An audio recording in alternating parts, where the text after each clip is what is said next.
Morning students, today's class we will see the management of nursing service and education question and answers part 4. The questions we are dealing here are the functional nursing, primary nursing, progressive patient care, organization chart, organization of clinical experience, reports and records. The first one is functional nursing. The functional nursing care delivery system has first developed in response to increasing demand for hospital nursing in the late 80s and surfaced due to sporadic nursing shortage resulting from World War II. The functional nursing care delivery system is defined as a task-oriented system in which individual caregivers are not given the patient assignment but are expected to perform a specific assigned task within their capability for all patients in a given area. This method of providing care to a patient involves both licensed nursing staff and unlicensed assistive personnel. Work allocation. The charge nurse may be responsible for both administrative and clinical functions such as taking orders, contacting physicians for patient needs, assisting personnel with difficult or emergent patient care needs, adjusting staffing schedules, and evaluating or orienting the staff.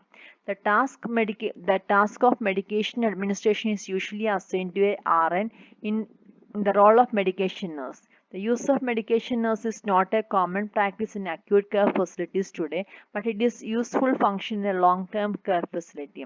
This role is assigned by in acute care settings, however, during the disasters or other emergent situation when patient to staff ratio is higher than usual. Communication. The members of the staff are responsible for communicating changes to the charge nurse.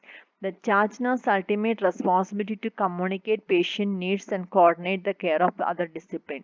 On a busy or a large patient care unit, there is a possibility that patient needs will be overlooked and increased number of personnel performing specific tasks for the individual patient intentionally fragments of care.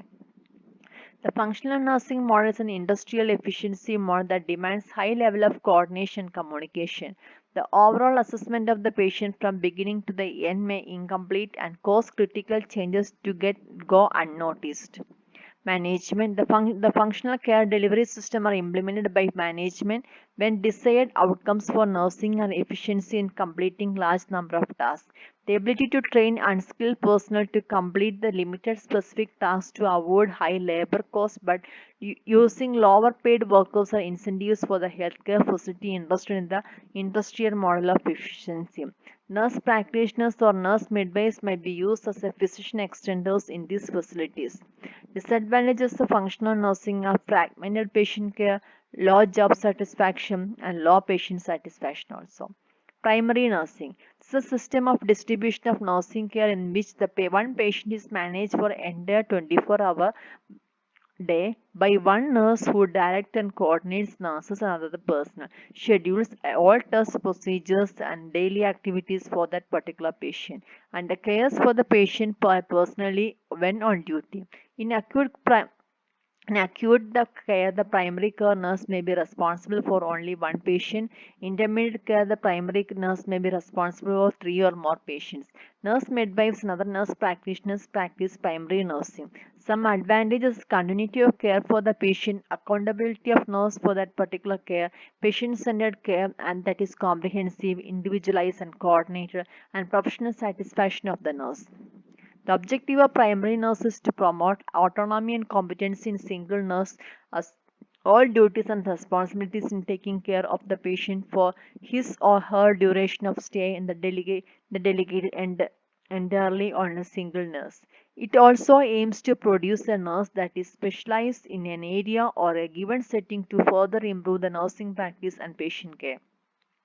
The functions and responsibilities of a primary care nurse are primary nurse is responsible for collaborating with other healthcare professionals assigned to care for the medical needs of the client. Physical assessment, administration of medication, creating nursing care plan, changing medications, intake output, and other pertinent findings related to the health care of the client. Provides patient teaching as well as discharge planning. Evaluates the plan of care given to the patient as well as creating and implementing necessary adjustment for patient improvement. Advantage of promoting primary care nursing in the hospital practice is that patient is able to build a trust and confidence on abilities of the nurse assigned to him. This in turn can lead to a fast recovery and improved nurse-patient relationship. The disadvantage in promoting primary nursing is that high cost setting, especially in specialized units like the ICU, where one nurse is assigned to total care of a single patient. It's also important that assigned nurse will be highly knowledgeable about patient's condition and how to properly plan and implement the right nursing care. Also, if right patient nurse mix is not achieved, the patient may deteriorate in condition and even reject the nurse totally. Progressive patient care is a system of nursing care where the patients are placed in the units on the basis of their needs for care as determined by the degree of illness rather than on basis of medical specialty. Organization of medical and nursing care according to degree of illness and care requirements in the hospital. Progressive patient care is a systematic grouping of patients according to their degree of illness and dependency on nurse rather than by classification of a disease and sex. It is a method of planning the hospital facilities, both staff and equipment, to meet the individual requirements of the patient. PPC has been defined as right patient in the right bed with the right service at the right time.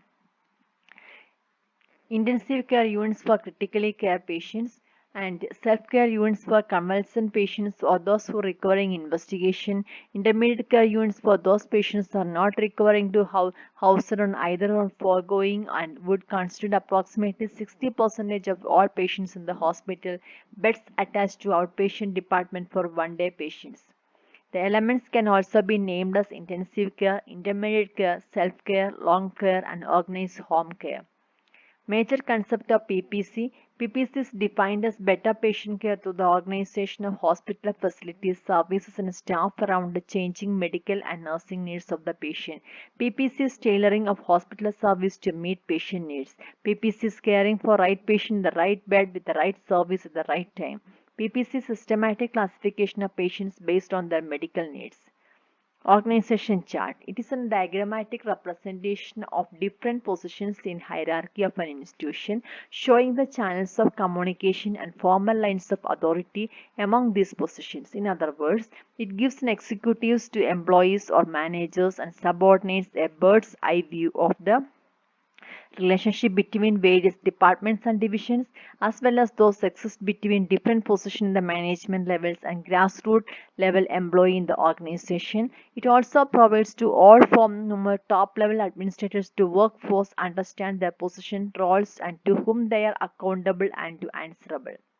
The characteristic of organization chart includes it must be in diagrammatic form. It must denote the principal line of authority between different positions within enterprise. It must show the interrelationship between various functions authority positions. It must denote channels of communication between various positions between executives and subordinates. Advantages of organization chart include maps the lines of decision making authority, helps people to understand their assignment and those who are their co-worker, reveals to managers and new personnel how they fit into the organization, contributes to sound organizational structure, shows formal lines of communication. Disadvantages include shows only formal relationship, does not indicate degree of authority, may show us the things they're supposed to be or used to be rather than as they are. Possibility exists on confusion authority with status. Organization chart is a picture of an organization. The knowledgeable manager can derive much information by reading the chart. It can help to identify the roles and their expectations. It defines the former relationship in an institution. Organization of a clinical experience. Clinical experience is the vital element of curriculum of any nursing educational program. How well students that develop the nursing expertise will determine the volume and quality of clinical experience they receive. Students achieve speed and accuracy in carrying out the nursing procedures only through well-planned and organized clinical experience. Clinical experience related to each course should be planned according to objectives so that students will get enough opportunity for developing desired nursing skills and attitude. Preparing a clinical rotation plan will help provide clinical experience to students in an effective manner. Clinical rotation plan is a statement which explains in the order of clinical postings of various group of nursing students belonging to different classes and relevant clinical areas and community healthcare settings as per requirements laid by statutory bodies.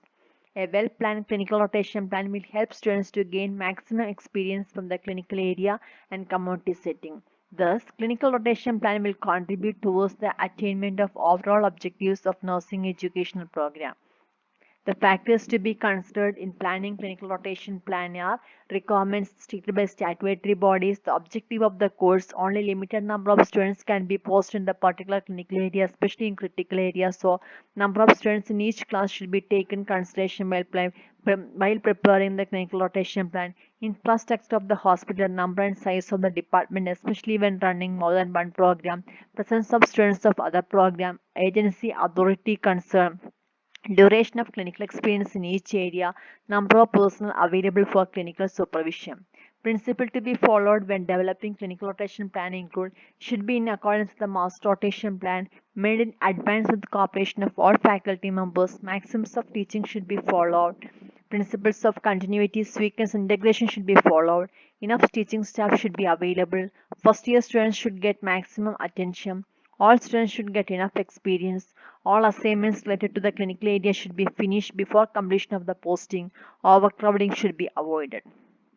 Responsibility of the nursing staff in clinical area to demonstrate high standard of care, to create an atmosphere which encourage learning, to assist nursing faculty in preparation of clinical rotation plan, to ensure student receives maximum learning experience, to have well organized and accurate nursing record system, to participate in orientation program of students, to make evaluation reports in connection with students' clinical experience, to guide, supervise and evaluate students' performance where it's possible, to participate the cooperate in clinical teaching program.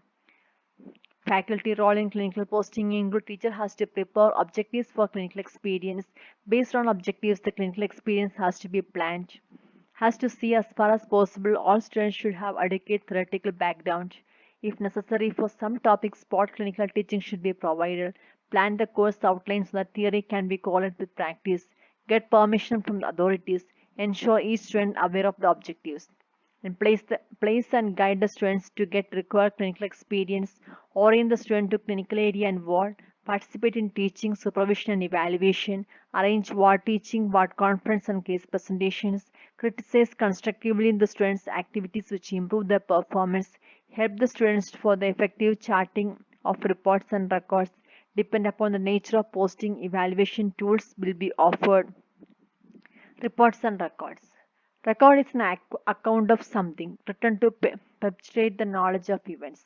Records and reports are indispensable aids to all those who are responsible for giving the best possible service to individuals, families, and community. Good reports are time saving and but they prevent duplication of work, decrease the errors and show efficiency level of the staff in giving care. They provide sense of security and confidence to the nurse in doing her work. Presenting a good report is an art. It is a skill that is developed by a definitive effort. In a hospital, a head nurse is responsible for keeping both administrative and educative value. Records and reports. Record is a written communication that permanently documents the information relevant to a client healthcare management. It is continuing account of the client's health needs. Reports. It is an oral or written information about a patient by one member of the health team to another. The most important record required by the hospital administration is the patient's clinical chart. Record of student nurse experience of the ward teaching and of the student performance are required by the College of Nursing. Characteristic of a good reporting and recording include accuracy. The information should be correct to prevent serious mistake in giving continued nursing care, conciseness, thoroughness, up-to-date organization, confidentiality, objectivity that is presentation of facts, not personal feelings. Main purpose of the records are communication, aids to diagnose, education, assessment, documentation of continuity and justification, research, auditing, legal documentation, individual case study. Types of records include patient's clinical records, individual staff record, ward record, administrative record with educative value. Purpose of record. It provide administrator or any other members, not only members of the healthcare team, with the documentation of service that have been rendered and supply data that is essential for program planning and evaluation. To provide the practitioner with the data required for the application of professional service for improvement of the family's health. Records are tools of communication between healthcare worker, family, and Other development personnel. Effective health record shows the health problem in a family and other factors that affect health. Thus, it more standardized sheet of or a form. Record indicate plans for future. It provides baseline data to estimate the long-term changes related to the service. Principles of record writing include nurses should develop their own method of expression and form of record writing. Records should be written clearly, appropriately, legibly. Records should contain facts based on observation, conservation, and action. Select relevant facts and recording should be neat, complete, and uniform. Records are valuable legal documents and so it should be handled carefully and accounted for. Record systems are essential for efficiency and uniformity of service. Records should provide periodic summary to determine progress and to make future plans. Records should be written immediately after an interview. Records are confidential documents. Purpose of writing reports to show the kind of quantity of service rendered over a specific period, to show progress in reaching goals, as an aid in studying health conditions, as an aid in planning, to interpret a service to public and other interested agencies. In addition to a statistical report, the nurse should write a narrative report every month which provides the opportunity to present problems for administrative consideration. Maintaining records is a time consuming, but they are of the definitive importance today in the community health practice in solving the health problems. Values and use of records. Record provides basic facts for service. Records show the health condition as it is and patient family accept. Provide base for short and long term planning. It prevents duplication of service, helps the student nurse to evaluate the care. It helps the nurse to organize her work in orderly way. It serves as a guide for professional growth. It enables nurse to judge the quality and quantity of work. Record help to become aware of and to recognize the health needs, indicate progress. It may be used in research. Thank you.